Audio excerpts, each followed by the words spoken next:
What's up, people? Welcome back to another one. Today we're looking at this HDMI extender over Ethernet. It says the range is 164 feet or 50 meters. I've already given this a test try. Tried to do it on my TV upstairs. Didn't work. So apparently either my Ethernet is way longer than I'm thinking, or this product is straight up lie.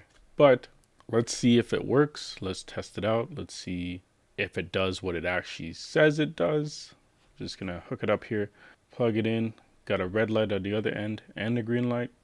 Now let's test this side on the TV end. Let's see if we get some picture. I got it hooked up to my computer right now. You know, in theory, this product sounds like it could be the best thing, but of course that's in theory, and a lot of things in theory aren't actually practical. But that's why we test them. And y'all know what I like to say. Seeing is believing. And I don't believe you unless I can see ya. What do you know? It works.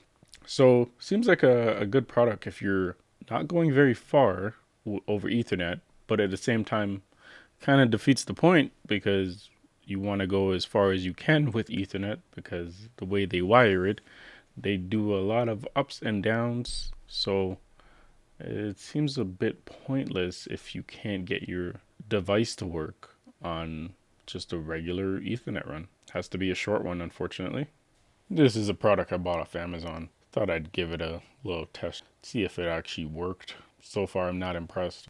Well, you know, this wasn't a bad experience, but I think I'm going to do a little bit more of these Amazon try videos where the byproduct has no ratings or is just obscure, and see what it's all about. Well, thanks for watching.